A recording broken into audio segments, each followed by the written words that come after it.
Estamos bien, de buenas. Me acompaña Alejandra Fraustro, secretaria de Cultura, para contestar la pregunta de ayer sobre lo de la utilización para un evento del Palacio de Bellas Artes. Yo nada más aprovecho para decir que me equivoqué ayer en una parte de mi planteamiento, porque dije que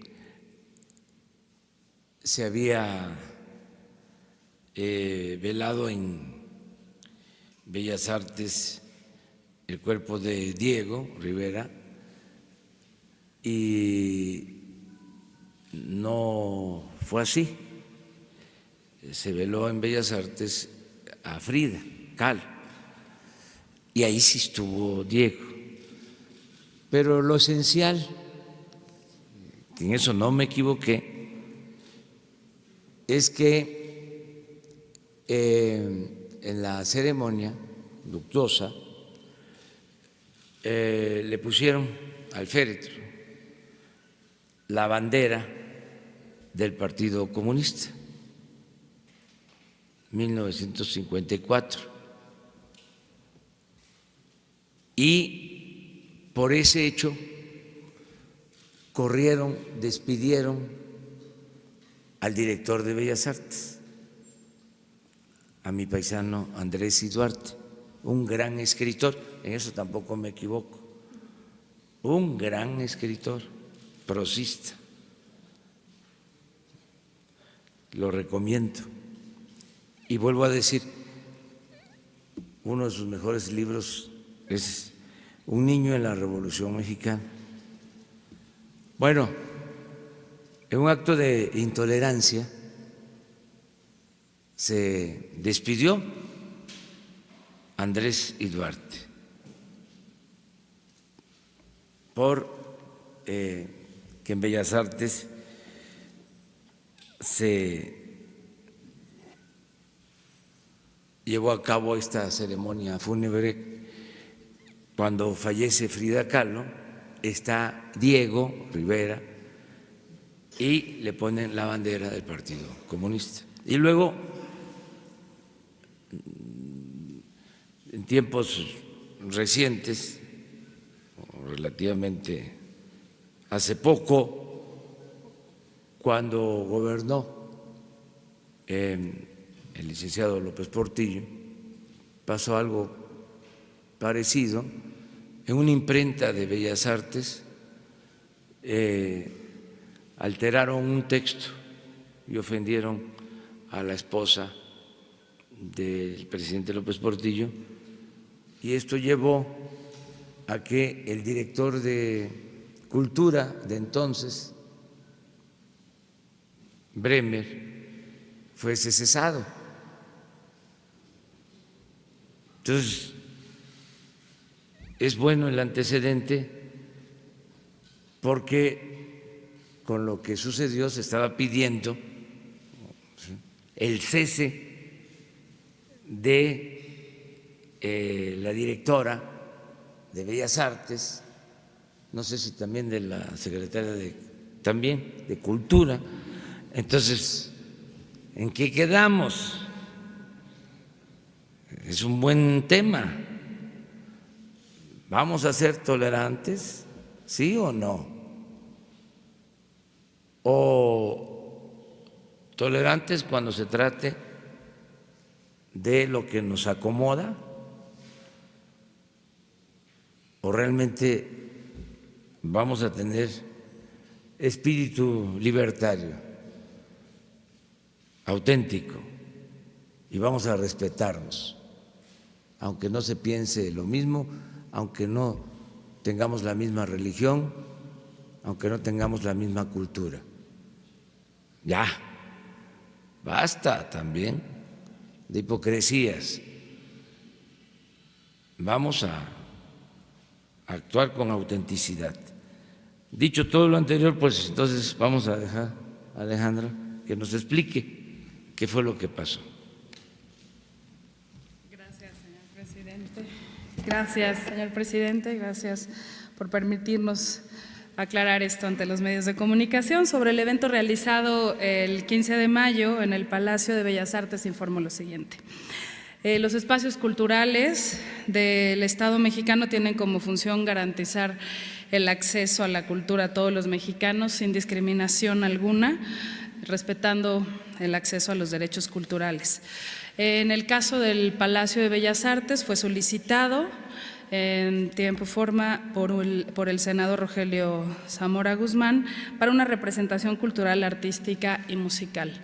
Esto se revisó conforme a el reglamento del Palacio de Bellas Artes y la Ley General de Bienes Nacionales, y como indican las reglas, el Instituto Nacional de Bellas Artes verificó la calidad artística del programa que se presentaría, tanto en lo que correspondía a los ejecutantes como a la Orquesta Filarmónica de la Secretaría de Marina. Una vez cumplido ese protocolo, se celebró el convenio con el senador, en donde no existe ninguna solicitud para usar el Palacio de Bellas Artes para llevar a cabo algún evento de carácter religioso.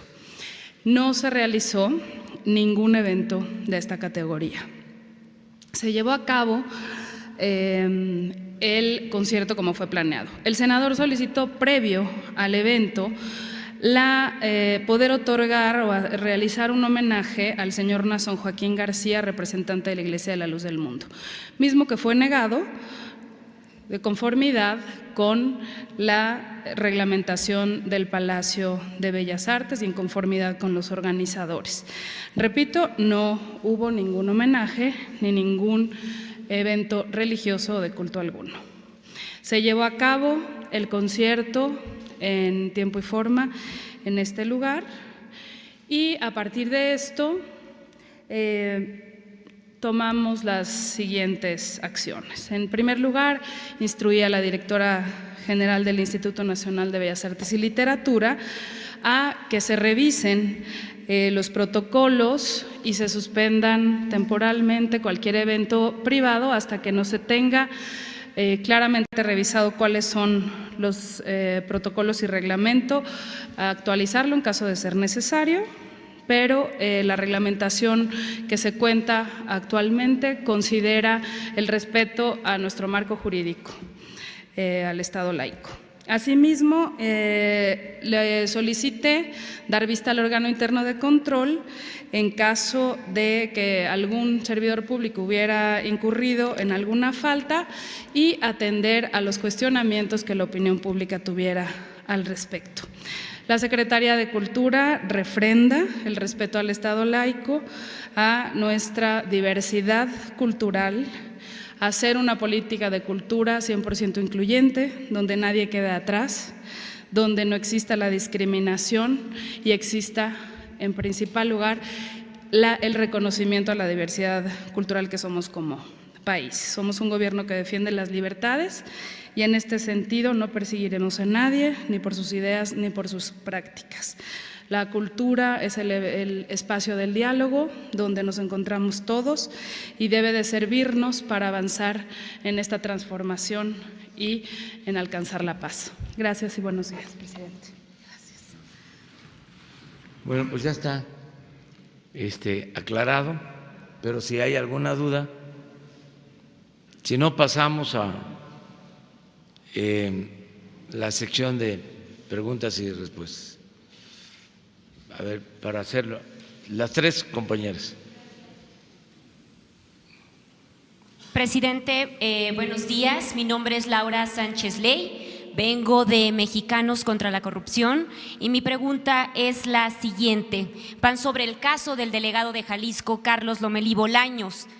Pues en Mexicanos contra la Corrupción mostramos pruebas de que existe una red de 9 empresas farmacéuticas y vinculadas a 11 familiares y colaboradores cercanas al superdelegado, Precisamente, la empresa fue fundada por el exsecretario particular, donde también aparece en su coordinador en la campaña a la gubernatura de Jalisco, por ejemplo, su sobrino, y que pues ya han obtenido más de 164 millones de pesos en contratos públicos con el actual gobierno federal. Anoche, Santiago Nieto confirmó que la Unidad de Inteligencia de la Secretaría de Hacienda pues ya revisa la información correspondiente al caso de los contratos asignados en Veracruz y por el gobierno federal. Mis preguntas son dos y son las siguientes. ¿Usted qué piensa de que haya gente cercana al partido de Morena en el manejo de esta red de empresas, pues que ya han obtenido contratos, en su mayoría por adjudicaciones directas? Esa sería la primera. Y la segunda, si usted consideraría separar del cargo al señor Lomelí mientras se investiga el caso. Bueno, la primera pregunta es decirles que no hay impunidad, no es como en el tiempo de los gobiernos anteriores, ya no es lo mismo.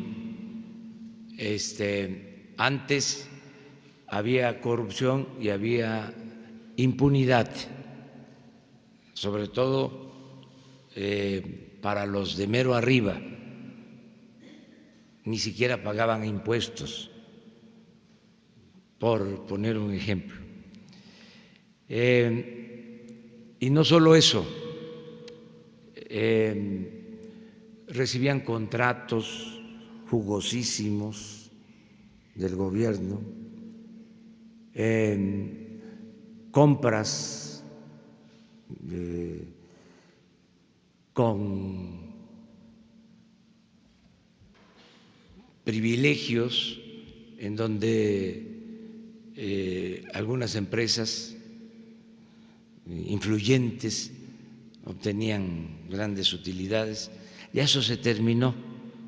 Entonces, en este caso, desde luego que la autoridad competente está haciendo la investigación. En el caso de esta empresa que vende medicamentos, porque se está limpiando el gobierno de corrupción. No se va a permitir la corrupción de nadie. No hay, como era antes, influyentismo, amiguismo, nepotismo, ninguna de esas lacras de la política. Entonces, ya la Secretaría de la Función Pública está haciendo la investigación para informar y proceder si hay una responsabilidad. Tenemos que ser también justos, porque en todo esto, lo decía yo ayer, hay lo que se conoce coloquialmente como grilla. Tenemos documentos, presidente, o politiquería. No podemos proporcionárselo a su gente. La denuncia la hicieron en Jalisco, ¿sí? Y el señor que está implicado fue candidato a gobernador, y el gobierno que lo está cuestionando es un gobierno surgido de un proceso electoral. Fueron los que ganaron. No, perdón, presidente, es una investigación periodística. Sí, pero también existe eso que le estoy diciendo. Entonces, ¿no va a considerar suspenderlo en lo que se hace la investigación? Nada más estoy subrayando, ¿sí? Porque pues siempre en estas cosas uno se pregunta, ¿y de parte de quién? Para saber de dónde viene. Eso no significa que no se va a investigar y a castigar a los responsables. Los conservadores no van a poder con nosotros en este aspecto, porque a diferencia de ellos, con todo respeto, nosotros actuamos con honestidad, y el conservadurismo se caracteriza, y sobre todo ese ha sido su distintivo en los últimos años, cuando han gobernado, de que son muy corruptos, y siempre se unen poder económico con poder político, se alimentan, se nutren mutuamente. Entonces, cero corrupción, sea quien sea, mis hijos, mis hermanos, mi esposa, solo me hago cargo de Jesús Ernesto, porque es menor de edad. Yo no voy a proteger a nadie, porque ya no me pertenezco. Yo represento un movimiento y tengo un mandato: acabar con la corrupción. Sin importar, pues si no me importan mis familias, ¿qué me van a importar los amigos? Entonces, pero preguntaste otra cosa. ¿Consideraría suspender al superdelegado en lo que se llevan a cabo las investigaciones? Sí, eso lo decide la Secretaría de la Función Pública y vamos a darle seguimiento a este asunto aquí, sin problema. Muchísimas gracias. Las tres compañeras primero. Señor presidente, Valeria Durán, también de Mexicanos contra la Corrupción. Nada más para preguntarle, igual del mismo tema, ¿el señor delegado Carlos Lomelí se ha comunicado con usted? ¿Han hablado de este tema? No. ¿O usted le ha preguntado algo? No. ¿No han tenido ninguna comunicación al respecto? No. Ok, gracias, es todo. Muy buenos días, señor presidente. Melina Ochoa, de Uno TV. Preguntarle acerca del presidente Donald Trump, que ayer afirmó que está muy decepcionado de que México no esté haciendo nada respecto a evitar inmigrantes ilegales que lleguen a la frontera sur, que la actitud de México es pues que todos entren al país americano y que los estadounidenses paguen los costos asociados con la migración ilegal. Al final de su tuit, Donald Trump afirma que México está equivocado y amenaza con que pronto dará una respuesta. Eso por una parte, presidente, y por otra, ¿ya determinó usted, ya analizó su participación en la cumbre del G20 en Osaka, Japón, a realizarse el 28 y 29 de junio? O pues que lo represente el secretario de Relaciones Exteriores, Marcelo Ebrard Casaubon. Gracias. Bueno, nosotros reiteramos que queremos mantener buenas relaciones con el gobierno de Estados Unidos, que son buenas las relaciones con el gobierno de Estados Unidos, muy buenas. Tan es así que hace poco nuestros negociadores, en particular Jesús Seade, logró que se quitaran los aranceles al acero y al aluminio que se produce en México, que fue algo muy importante para la industria nacional. Y eso fue apenas hace 4 o 5 días. Entonces, son muy buenas las relaciones. Mientras hay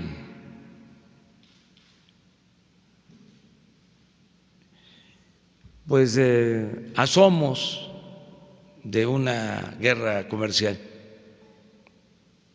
de Estados Unidos y China, y se están aplicando aranceles. En el caso de nosotros, logramos que se quitaran estos aranceles, que es algo muy bueno. Nos falta lo del tomate, ya estamos trabajando en eso, pero en general, insisto, es buena la relación y no vamos a pelearnos. Para que haya pleitos, para que haya un pleito se necesitan dos. Nosotros no queremos pleito. Queremos cooperación para el desarrollo. Y estamos manteniendo una comunicación permanente, entendiendo las preocupaciones que tienen, atendiendo peticiones que están formulando, pero siempre en un ambiente de amistad, que es lo mejor. Estoy, no solo por mis convicciones y mi oficio, actuando así, sino estoy mandatado por la mayoría de los mexicanos para no pelearnos con el gobierno de Estados Unidos. Hace poco, en una asamblea, recuerdo, en Poza Rica, habían como 5,000, 6,000 personas y les pregunté que si querían que le contestáramos al presidente Trump sus mensajes o que actuáramos con prudencia. Y por unanimidad, primero para que no se sintiera que estábamos induciendo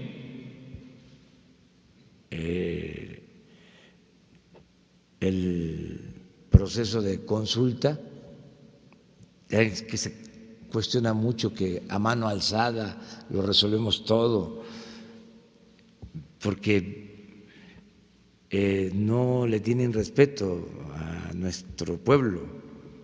Nuestro pueblo es sabio, entonces menosprecian al pueblo, piensan que cualquiera puede manipular al pueblo, porque esa era la mentalidad que existía. Llegaban a decir, el pueblo no existe. Los que contamos y decidimos somos los políticos. Estaban, pero muy perdidos con esa concepción. Y ahora menos, porque ahora la gente está mucho más consciente que antes. Bueno, pero la primera pregunta fue, ¿le contestamos? O sea, no fue, ¿verdad que no le contestamos? Porque ese es ya algo inducido, lleva un sesgo. No, ¿le contestamos? Levanten la mano. Nadie. Y la segunda pregunta, ¿actuamos con prudencia y no contestamos? Todos. Entonces, sí tomamos en cuenta lo que dice el presidente Donald Trump, sí me enteré del mensaje de ayer y el de hoy, de hace un rato, que tiene que ver con su punto de vista sobre un tema que ni siquiera voy a repetir. Pero amor y paz, amor y paz. Lo otro… Sobre su participación en el G20 en Japón. Lo estoy analizando, todavía no lo resuelvo, pero está la opción de que pueda representarnos el secretario de Relaciones Exteriores, que le tengo toda la confianza y es un político y diplomático de primer orden, que nos representa muy bien, pero todavía no decidimos. Falta una compañera. Ah, no, ya están las tres. Ahora usted. Mi nombre es Hans Salazar, de ZMG Noticias. Buen día. Sobre la renuncia de Germán Martínez Cázares al IMSS, le planteó previamente sus inquietudes que reflejó en su carta de renuncia. ¿Tuvo algún diálogo? ¿Le expresó pues lo que se dio el día de ayer previamente, antes de que se diera? Otra, en este tema, ¿ya tiene sustituto para el IMSS? ¿Ya pensó en alguien o eso lo está procesando?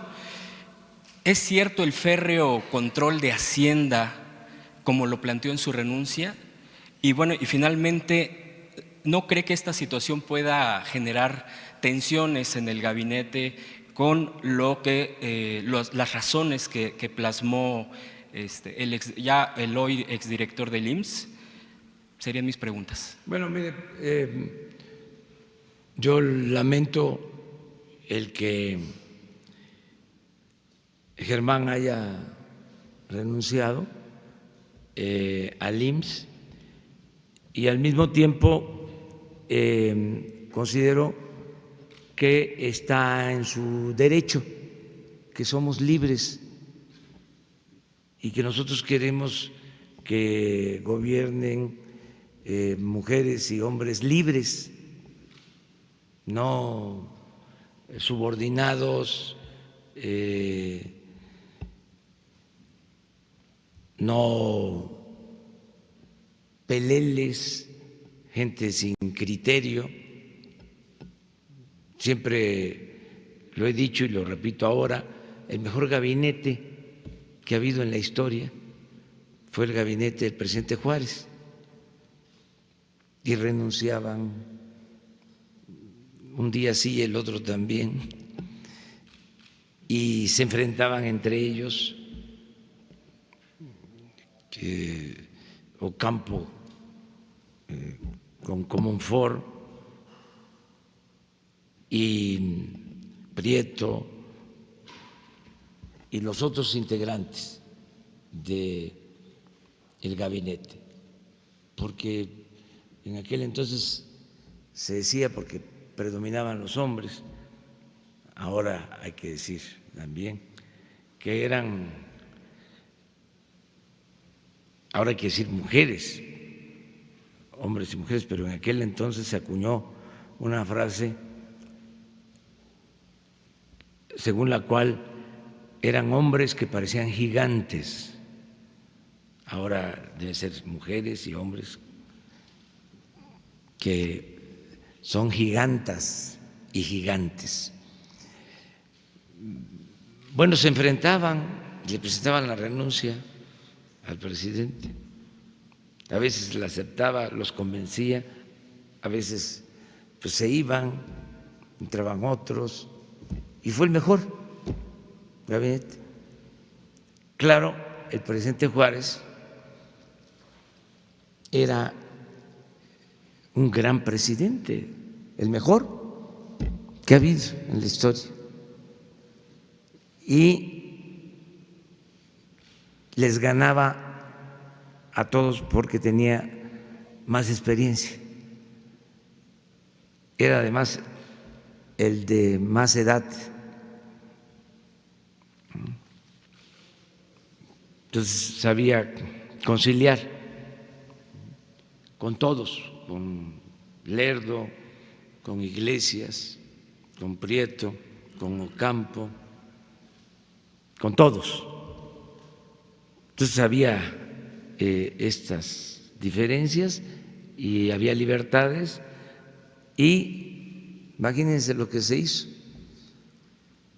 Se venció a los conservadores y se expulsó a los extranjeros, porque se restauró la República con ese gabinete.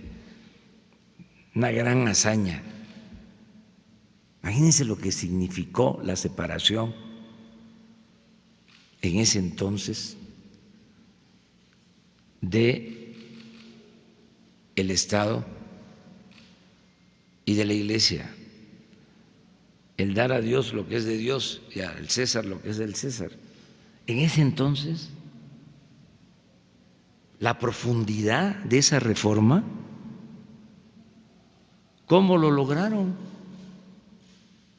Fue milagroso.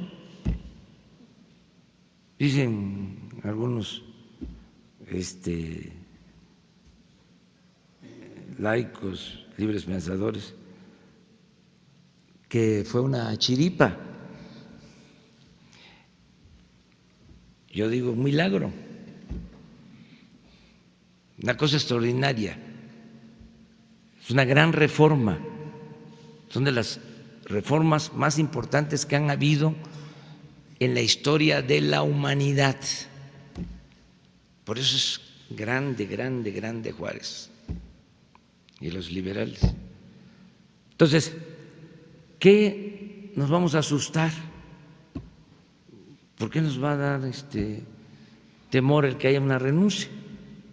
Nada. Ya está el sustituto.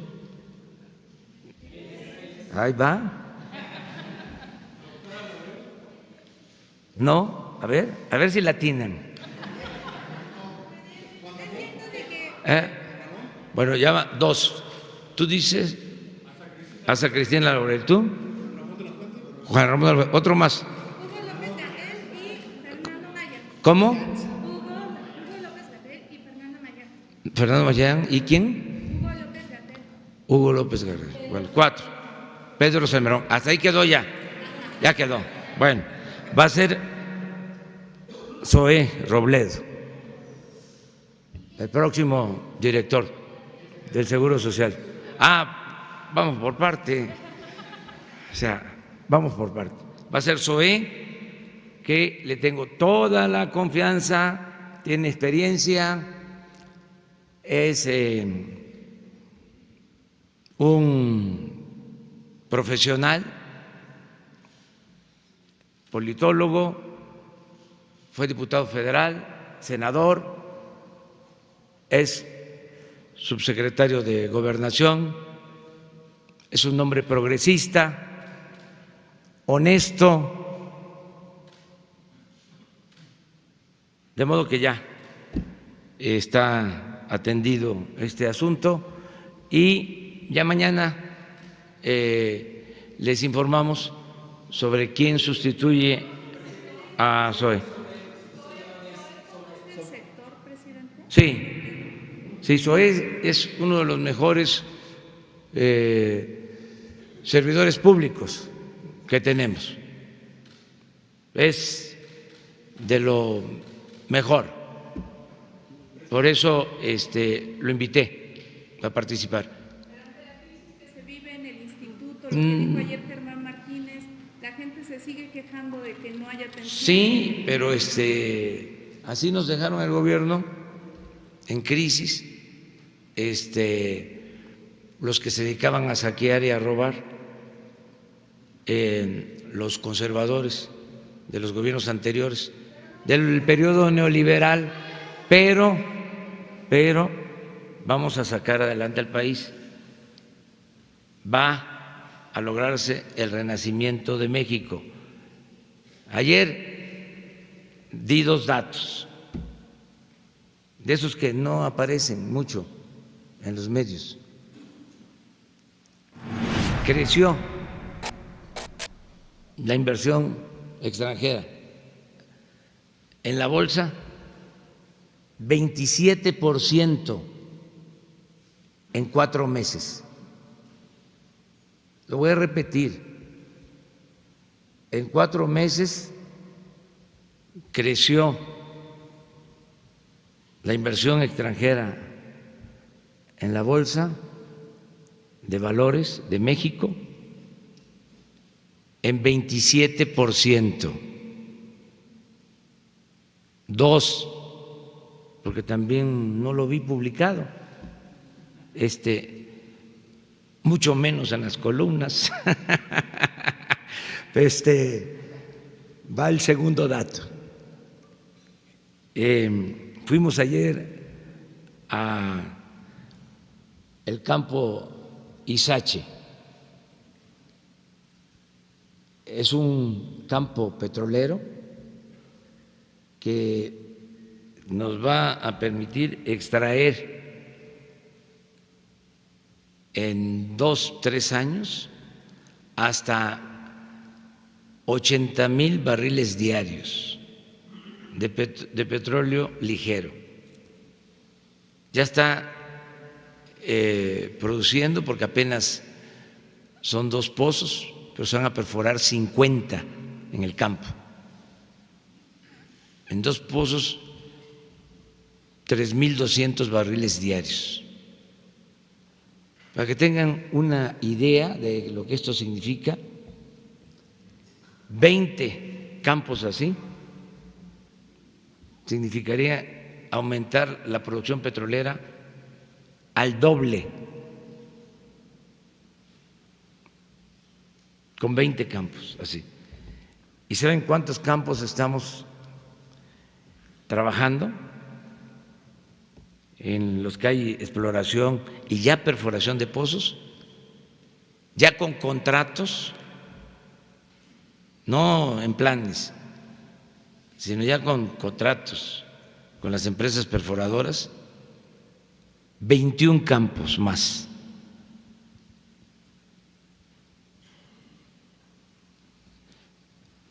Al grado que ya llegamos a un acuerdo de apoyar a Pemex hasta el 21, apoyar a Pemex como una prioridad hasta el 21, con presupuesto, todo lo que se necesite y quitándole impuestos para que tenga más recursos de inversión, porque antes se le exprimía a Pemex todo lo que obtenía la empresa, se le quitaba para la hacienda pública, para la conformación del presupuesto. Ahora le vamos a dejar fondos suficientes, hasta la mitad del gobierno, para que Pemex, y esa es nuestra estrategia futura, para que Pemex apoye el financiamiento del desarrollo de México en la segunda parte del gobierno. Porque originalmente teníamos pensado que íbamos a alcanzar una producción en el sexenio de 2,200,000 barriles, y a como están las cosas, que hemos tenido suerte, la suerte cuenta mucho en estos menesteres, podemos estar produciendo a finales del 24 hasta 2,600,000 barriles, 400,000 más de lo estimado. Y ese excedente es el que nos va a permitir financiar el desarrollo, apoyar proyectos productivos, la creación de empleos, la educación pública, la salud, el bienestar del pueblo. Ese es nuestro plan. Bueno, esas noticias se dieron ayer, por lo que me preguntaste, ¿no?, sobre eso. Ustedes 3.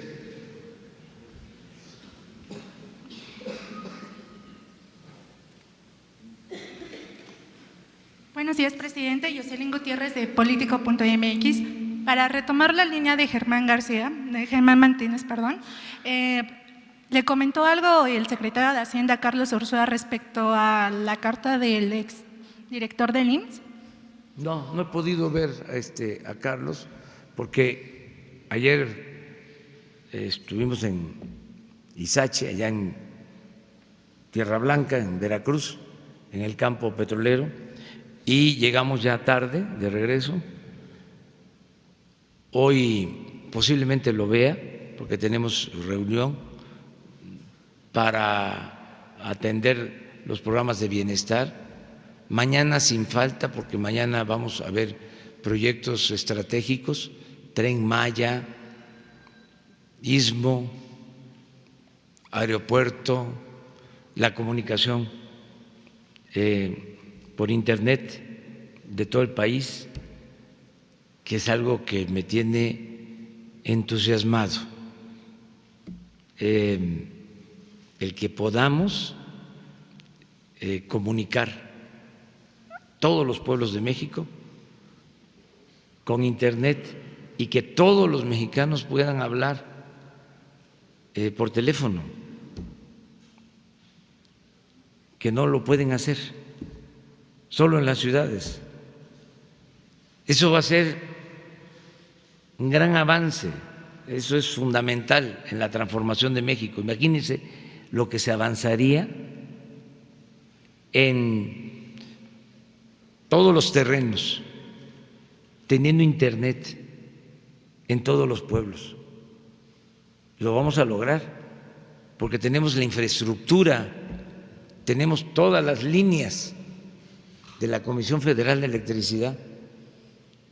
Uno va hasta los pueblos más apartados y ahí está la línea de la Comisión Federal, porque en los pueblos más apartados hay energía eléctrica, son muy pocos los que no tienen energía eléctrica. Se avanzó mucho en el que haya este servicio de energía eléctrica y se tiene la infraestructura, porque no es poner los postes y el tendido de la fibra óptica. Ya hay fibra óptica y donde no hay, se tienen los postes, miles de kilómetros. Entonces vamos a resolver esta demanda.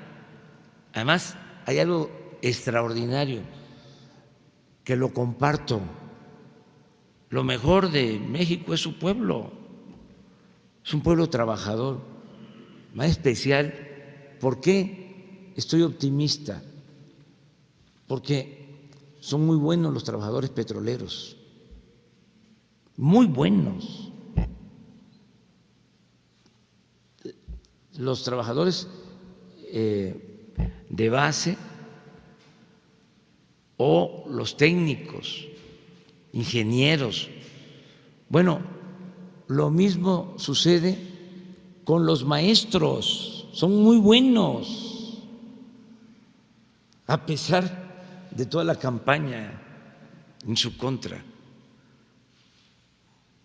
Hay en el maestro mística, muy buenos los maestros. Y ¿saben quiénes son también extraordinarios? Los trabajadores electricistas.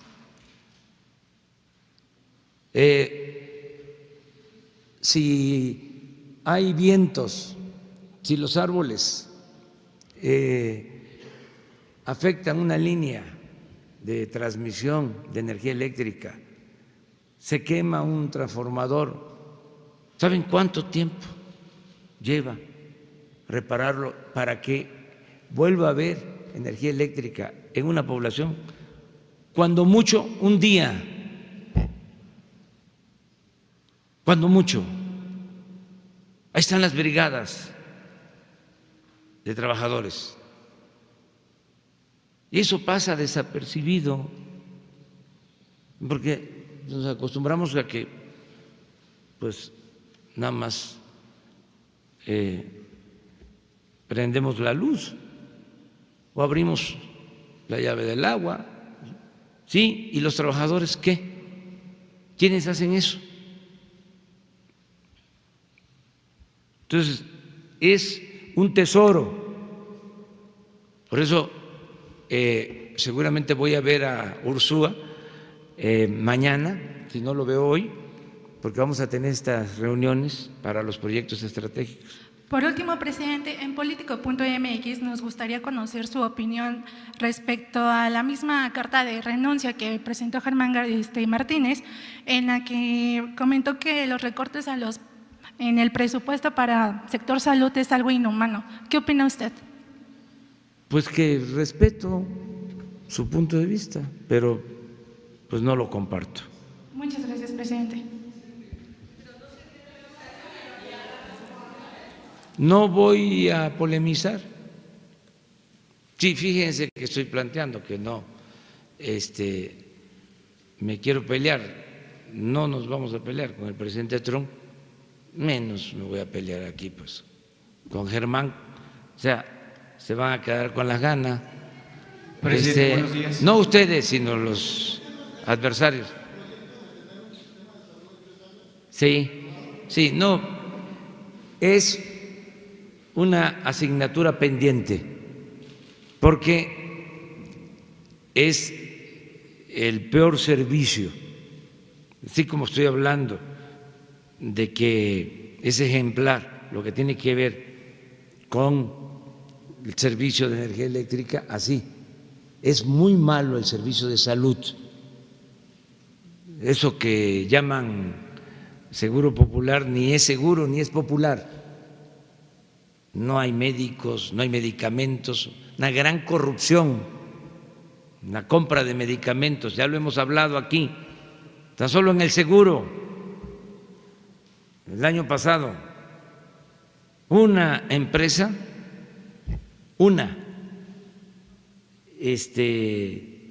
vendió la mitad de toda la medicina que compró el seguro. ¿Y saben qué esa empresa? No sé si esa u otra, tenía un solo trabajador inscrito en el Seguro Social.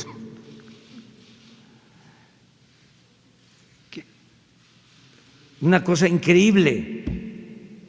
Entonces, estamos barriendo de corrupción y es lo que sucedió en cuanto a la compra de los medicamentos para la atención del SIDA, de enfermos. Estaba tan concentrado todo que quisieron chantajearnos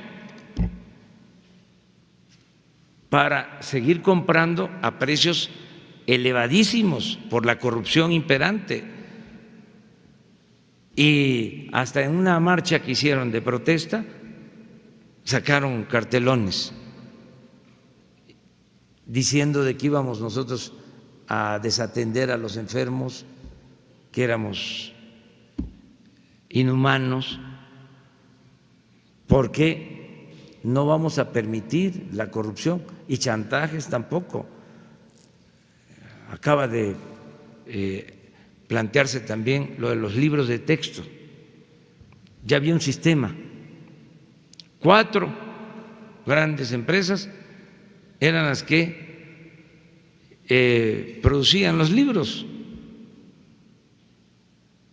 Y hubo un cambio en las licitaciones. ¿Saben cuánto nos ahorramos? 300 millones de pesos. Y de inmediato, ¿no? En los medios, no van a llegar a tiempo los libros, se van a quedar los niños sin libros. Lo mismo esto, no va a haber medicina, o sea, estamos resolviendo, pero no vamos a permitir la corrupción. Y en el caso de el sistema de salud va a mejorar mucho. Va a mejorar el sistema de salud para derechohabientes del seguro y del ISSSTE, porque está mal, tanto en el ISSSTE como en el seguro. Mucha corrupción fue lo que heredaron, fue lo que dejaron los gobiernos pasados. Sería muy bueno que se investigara a los políticos que vendían medicina o a los medios de comunicación que vendían medicina. Eso sería muy bueno. Y no solo eso, sino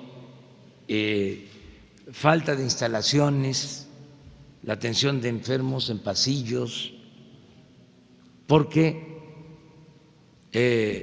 no terminaron las obras, centros de salud, hospitales, obras que quedaron abandonadas. Estamos hablando de cientos de hospitales inconclusos por todo el país. Entonces, todo eso lo tenemos que resolver y pedirle el apoyo a los trabajadores del sector salud, a enfermeras, a camilleros, desde luego a los médicos, que nos ayuden. Vamos a sacar adelante al seguro, al ISSSTE, y se va a crear el Instituto de la Salud para el Bienestar, que va a tener como propósito atender a la población abierta, a la población que no es derechohabiente, y la población que no es derechohabiente, que es la más abandonada, la más pobre, va a tener atención médica y medicamentos gratuitos, y no solo el llamado cuadro básico, todos los medicamentos. Ese es el propósito, es un compromiso que he adquirido. Va a mejorar mucho el sistema de salud. Y pueden haber diferencias entre Hacienda y el seguro, Hacienda y el ISSSTE, Hacienda y la Secretaría de Salud, pero ya hay una decisión tomada y se va a cumplir. El que se respete, que se haga realidad el artículo 4 de la Constitución, el derecho del pueblo a la salud. Y en eso estoy. Entonces, lamento que se haya presentado esta renuncia, pero el plan continúa, porque esa es tu pregunta, y yo espero que muy pronto entreguemos ya buenas cuentas. Presidente, buenos días. Dos preguntas con respecto al estado de Hidalgo, la tierra donde nació el general Felipe Ángeles. ¿Qué sucederá con las 700 hectáreas acéfalas donde se iba a construir la refinería Bicentenario que dejó pues ahí en el aire Felipe Calderón, y además una deuda de 1.500 millones de pesos? Ese es con un tema de respecto a Hidalgo. La segunda, usted en el 2006, cuando era candidato a la presidencia de México, acudió al municipio de San Agustín Tlaxiaca, en Hidalgo, por supuesto.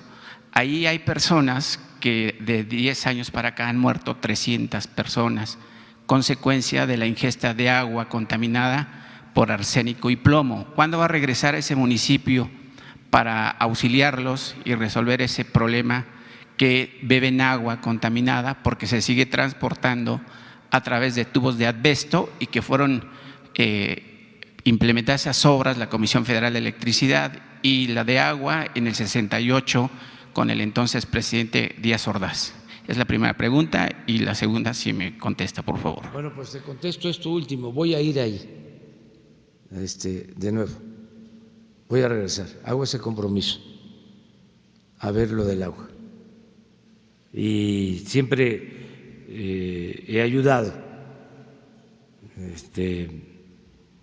Me siento orgulloso, por ejemplo, de haber respaldado un movimiento en Hidalgo, en Zimapán, para no permitir un basurero tóxico.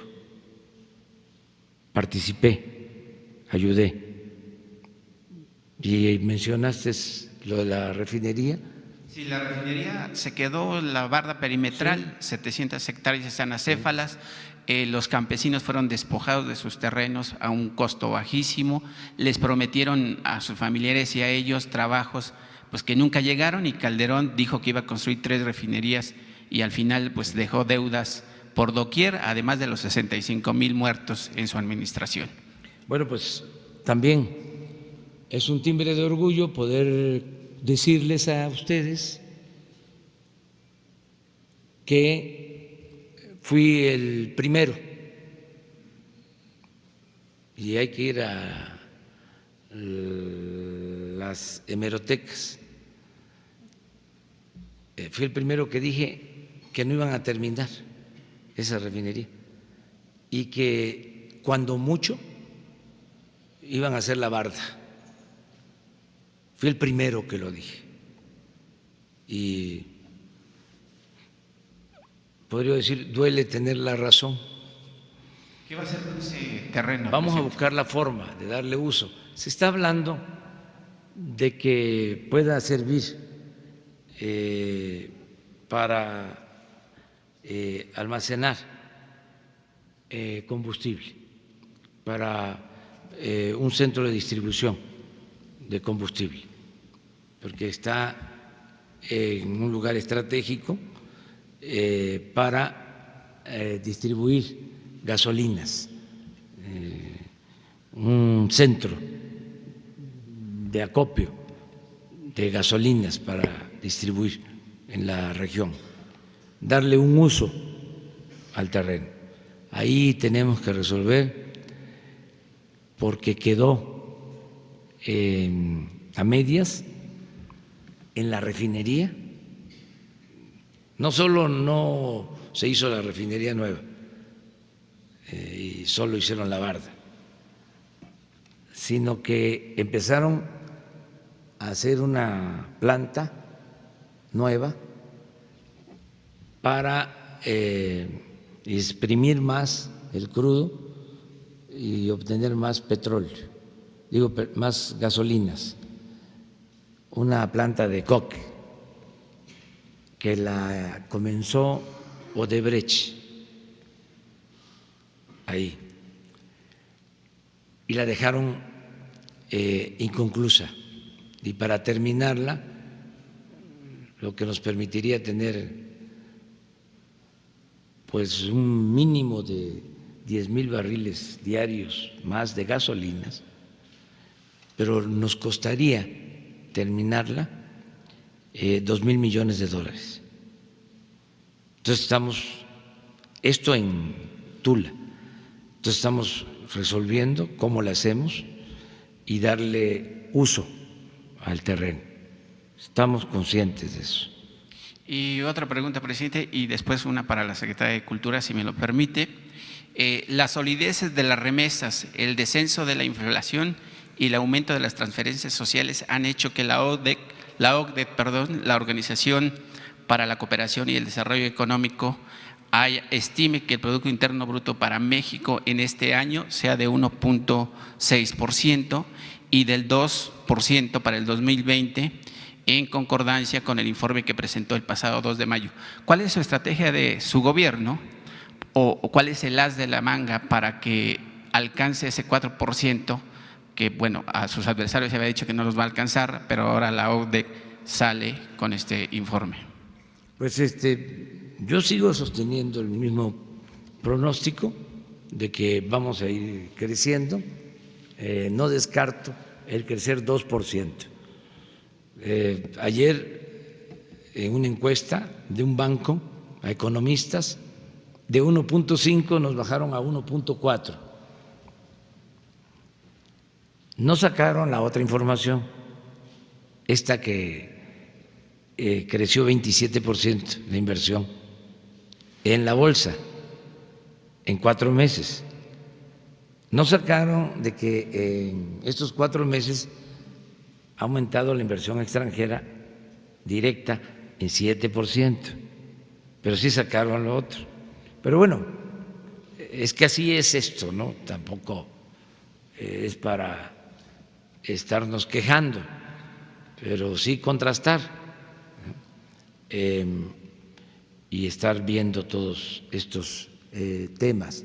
Entonces yo espero que nos va a ir muy bien. Ayer volví a hablar del asunto. Creo que nos ayuda mucho el que no haya corrupción tolerada. Eso, la verdad, nos hace rendir el presupuesto, nos permite que el presupuesto rinda más. Además, lo del huachicol, bajar de 80,000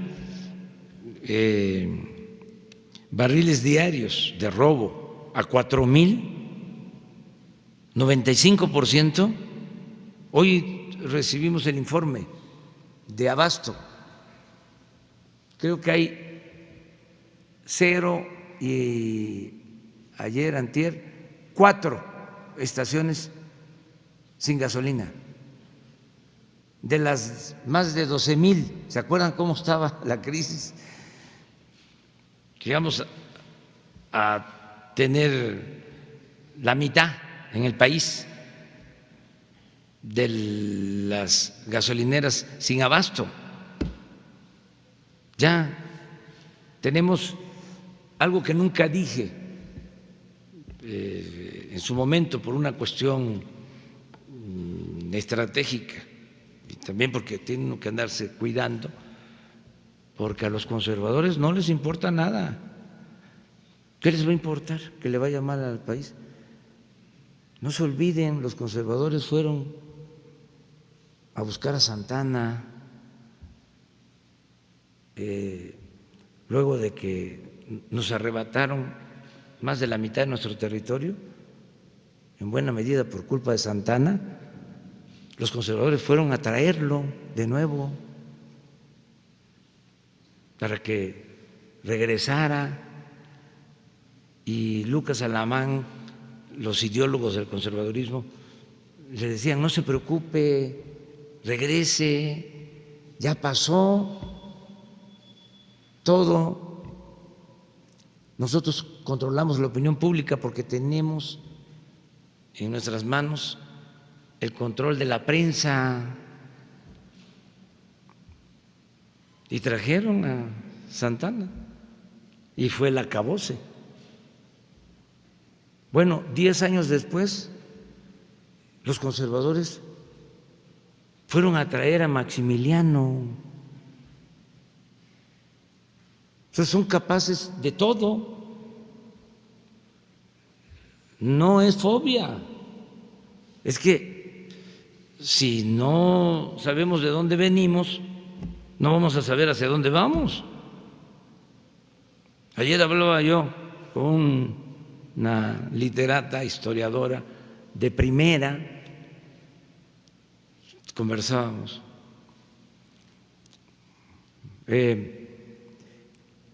Y está haciendo una investigación sobre dónde se formaron los militares golpistas que asesinaron a Madero. ¿Dónde se formaron? En la guerra del Yaqui,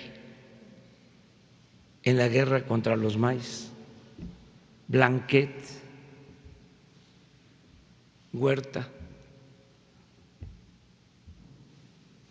Reyes, todos ellos.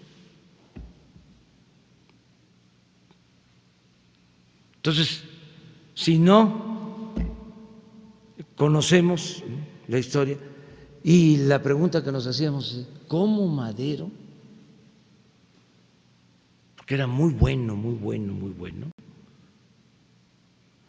el apóstol de la democracia, cómo confió en ellos? Si iban a traicionar. Pues ese es el conservadurismo. Entonces hay cosas que no se pueden decir porque son capaces de todo. Yo no dije cuando la crisis que llegamos a tener reservas de gasolinas solo para una semana. Y ahora tenemos reservas de 20 días. Es decir, combustible suficiente en el país, que no es los barcos, sino lo que se tiene disponible. Por eso también la prudencia en las relaciones internacionales. Imagínense que en una circunstancia así, toco madera, decidan no vendernos gasolinas.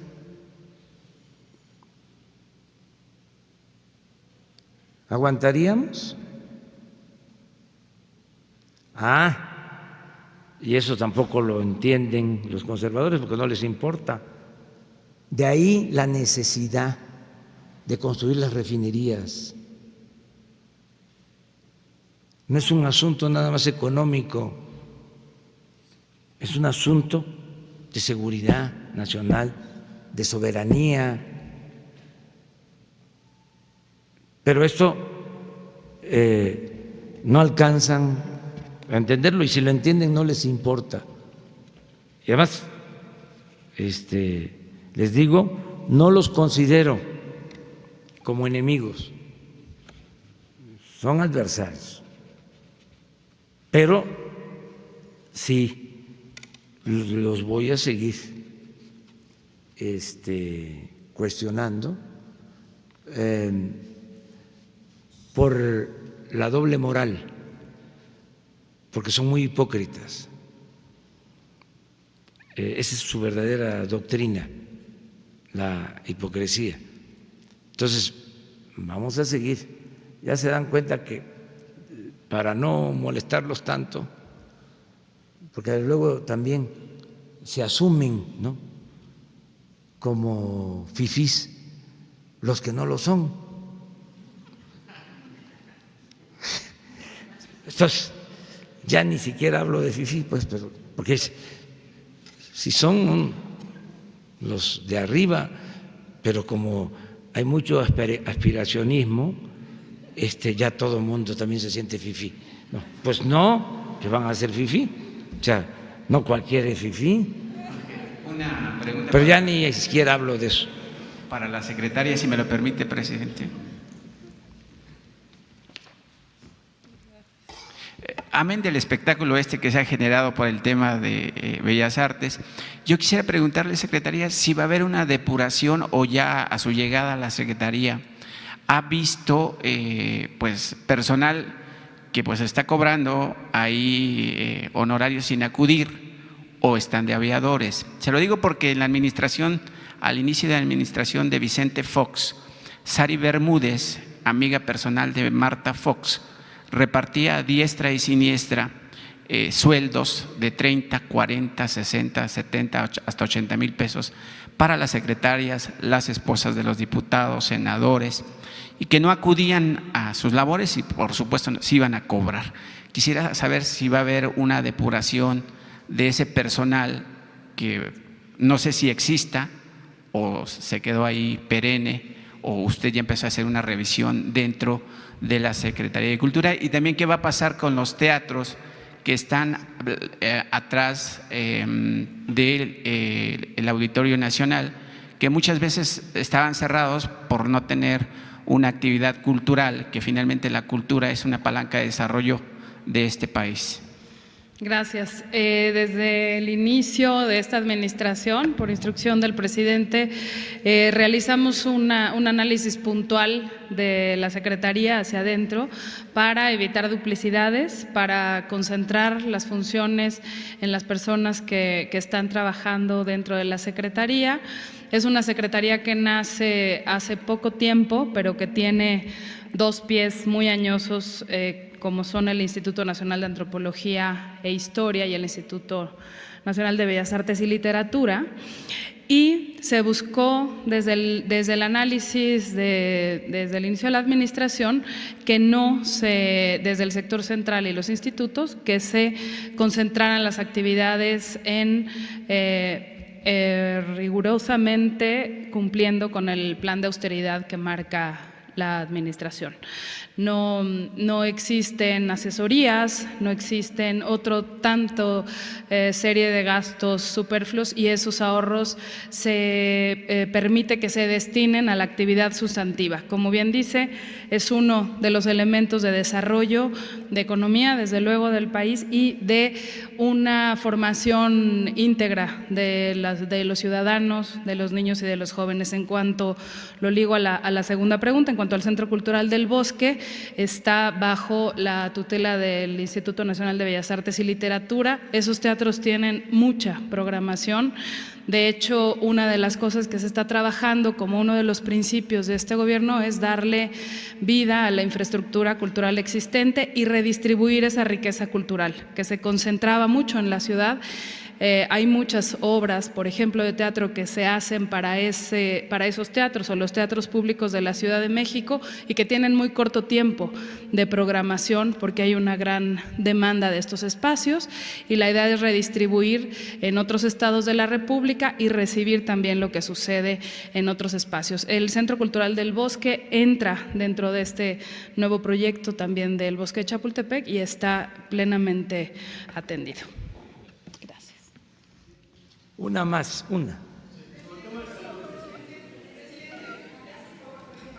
A ver, la compañera, pero más así, de manera categórica. Exacto. Muchas gracias, presidenta. Nayeli Roldán, de Animal Político. De acuerdo con el informe trimestral de gasto de la Secretaría de Hacienda, se tenían previstos 1.400 millones de pesos para programas de atención en salud y medicinas a las regiones más pobres del país, a los más desfavorecidos. Sin embargo, no se ha entregado un solo peso de ese presupuesto.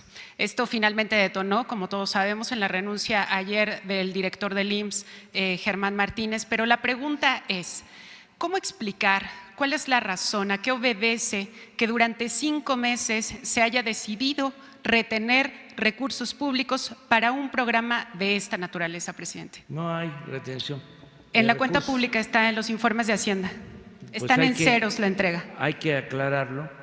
Se están transfiriendo todos los fondos. Miren, el presupuesto de salud lo ejercen casi en su totalidad los gobiernos estatales, porque son transferencias que hace la Federación a los estados a través del Seguro Popular, que es un fondo que manejan los gobiernos estatales. En el caso del Seguro Social, su financiamiento tiene que ver básicamente con las cuotas, es decir, con los ingresos propios del seguro, y tiene dos vertientes. La principal, que es la atención a los derechohabientes del seguro, y la atención a las unidades médicas rurales que se crearon desde hace 40 años. Entonces, son fondos que maneja el Seguro Social. Entonces, es cosa de revisar lo de las cuentas. Estamos nosotros procurando que no falten las medicinas, aún con este plan de combatir la corrupción en la compra de los medicamentos. Yo voy a pedir la información a la que haces referencia y vamos a aclararlo. Claro, porque no es el único aspecto en donde no se han entregado recursos. El que le menciono es IMSS Bienestar. que es del ramo 12 del sector salud en específico. Seguro Social. Exacto, y ese depende directamente de la entrega de Hacienda a las unidades del IMSS. Lo vamos a revisar, lo vamos a ver. Miren, cuando uno está de servidor público y está de por medio la atención a la gente, la justicia, uno lucha y hace valer la justicia, lucha con convicción. O sea, está permitido hasta hacerle un plantón, un motín emocional al funcionario que sea cuando se trata del bienestar del pueblo. Nada más que hay que ser perseverante, no rendirse, hay que ser tercos en las causas que uno defiende.